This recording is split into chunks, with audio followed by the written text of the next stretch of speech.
Hi, DunsHospice family. Hello, how are you guys doing today on this glorious, almost summer, depending on where you are in the world. Some of you're experiencing some nice weather, and others it might just be kind of springtime. But regardless, I pray that we are doing fine and that you find some time for yourself to go out and enjoy this weather. Today, my hospice family, and by the way, I want to say a big hello to all of my new followers, my new subscribers, my new friends. I call you guys my friends.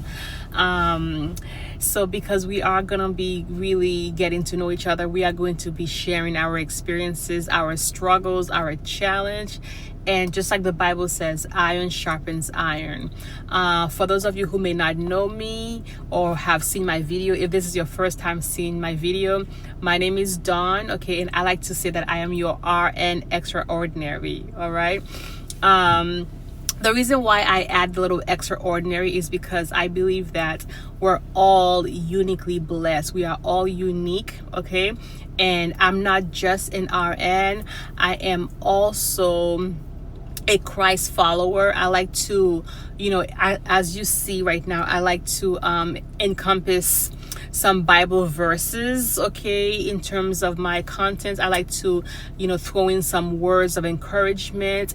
And I'm not just a nurse. Like, I'm not just here to talk to you like a nurse. I'm here to talk to you as a caregiver because, my father is currently under hospice. So I really want to talk to you in terms of, the opposite end, not just a nurse telling you the facts. I want to add like a human touch to my channel, you see. So when you are here, you are going to feel that human bond, that human touch, that spiritual connection, okay? So that's why I refer to myself as your hospice RN extraordinary, okay? Just a little bit extra zing to it. All right, that being said, I have a special story, okay, that I want to share with you guys, okay?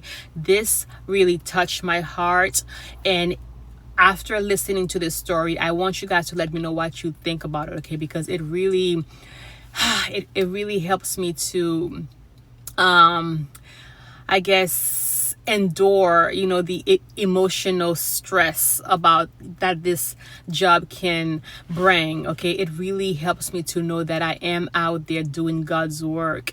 Every hospice staff, you see, we are truly doing God's work, okay? So let me know, please, my hospice family, share your stories, okay? Share your stories. I would love to hear your stories. I would love to hear your struggles, your challenges, your experience, and also some joyful moments too, some wins, because it's not all about death and dying. I want to hear, the life, okay, the life that we are currently living now, even if your loved ones might have just a few days left, a few weeks, a few months. Share, okay? All right, that being said, I have this patient, okay, and we're going to call her Mrs. Smith. All right, Mrs. Smith.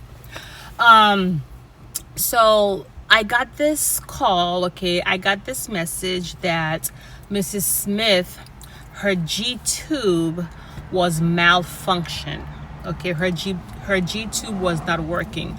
And for those of you who are not sure what a Gtube is a tube that is inserted in your abdomen, okay, in your stomach, so that you could eat. So rather than you eating through your mouth, the doctor put a tube in your mouth and you are fed liquid diets, things like Ensure, Boost, okay? There are different, supplements that they feed you through your Gtube, okay? So basically the patient cannot eat, through her mouth. She has to do the Gtube. But she called us, okay? She called us saying that her tube is clogged. Her Gtube is not working. She has not had anything to eat all day. She's starving. And also the caregiver was, there, and actually no. the caregiver was not there at that time. The patient was home alone. The patient is alert and oriented, but she has difficulty speaking. Okay, so the caregiver called and said that well, we are about to send the patient to the ER because the Gtube is not working. Okay, and the patient is saying that she cannot eat, she cannot use it. And so I made a visit, a visit to assess the situation. All right. So when I got there, I asked Mrs. Smith, okay, I said, Mrs. Smith, show me, how do you administer your feeds? Okay, how do you feed yourself? Because according to her chart, and also according to her son who lives out of state, she is independent, meaning that she is able to self-administer her feeds.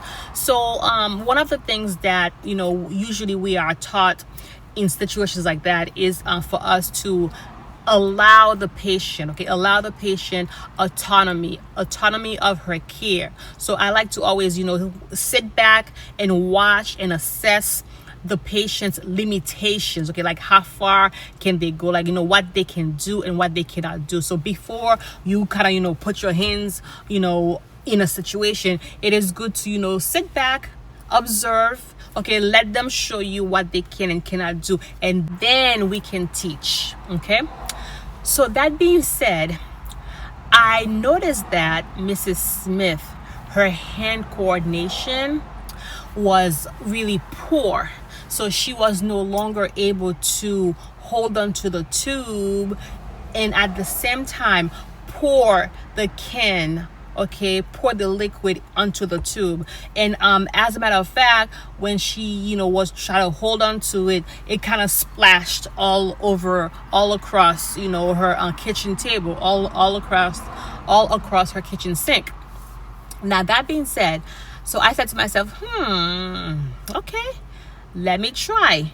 So first I asked her to please lay down, lay flat. So we went from the kitchen to her living room. So I said, all right, Mrs. Smith, I'm going to lay you flat. Let me try, okay, to troubleshoot to see if the tube is indeed clogged. So as she laid down, first I got some warm water. Okay, I just took the tube, I just took the warm water in a syringe, okay, and then I just fed it, and it went smoothly, like everything just went smoothly, just fine. And then I said, okay. And then I tried the liquid formula, okay, the liquid feeds, the liquid formulas. And then, everything just went straight down, with no difficulty. I did not meet with any resistance, nothing like that. Like everything was just fabulous, And so I ended up feeding her 2 full cans of formula, which was about 237 cc's, and also 237 cc's of water, also cup of water. And I kid you not, and I just sat there and listened to her. We kind of talked, things like that. And I kid you not, at the end of the visit, she looked like a complete different person. Mrs. Smith was so thankful. Okay, she says, oh my God, Dawn, you are such a blessing. I was not able to eat, like I have not eaten anything all day. I felt lightheaded. Okay. And then she also was concerned because she tried to hide a lot of things from her son because she did not want her son to place her in a nursing home. Okay, so she tries to be more independent in the home than she really is. After I fed her, I sat down with her and I started to talk with Mrs. Smith. I started to tell her that, Mrs. Smith, I believe now is a good time for you to hire more caregivers, you see, especially maybe during the evening time, during the nighttime, because you can no longer do the feeds by yourself. Like maybe also it might be time to hire private, nurses. And, and I asked her, I said, do you want me to speak to your son, who's your caregiver, to kind of, let him know that there's a decline in care with you. There's a decline in status, that you are not quite at baseline. There's a you are no longer capable to use the proper hand coordination that is required to self-feed yourself. And so she started crying and said, Dawn, no, I don't want my son to know, because if he knows, he's going to most likely put me in a nursing home, and this is my house. I don't want to lose my home.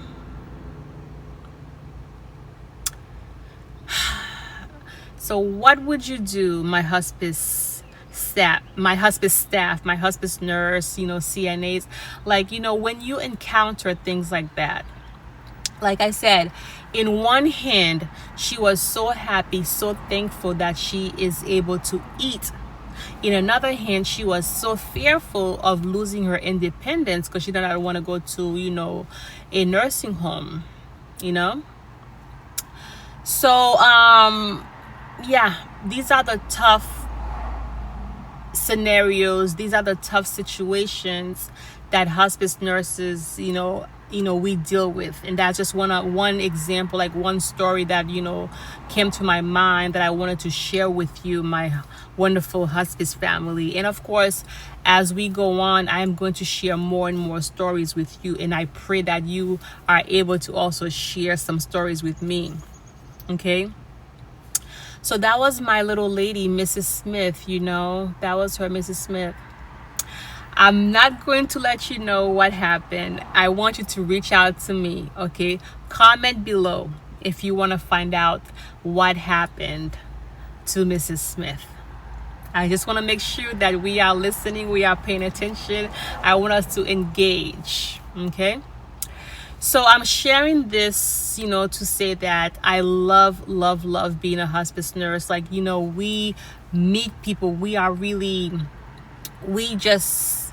love on you. We love on people, on the patients. We are there. Just little things like that means the world to somebody, because imagine not being able to eat all day long because you're no longer able to feed yourself. And not only that, but imagine hiding it from your family because you don't want to be put in a nursing home, because you're afraid that if you do let them know that you are declining, if you do let them know that you need more help, that you're going to lose your independence.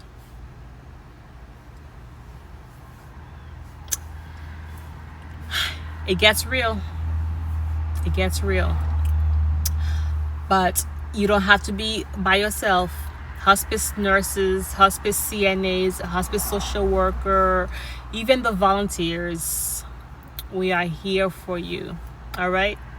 As always, my hospice family, I love you with the love of Jesus Christ. Please follow me, subscribe, like this video, share, and I'll see you at the next video.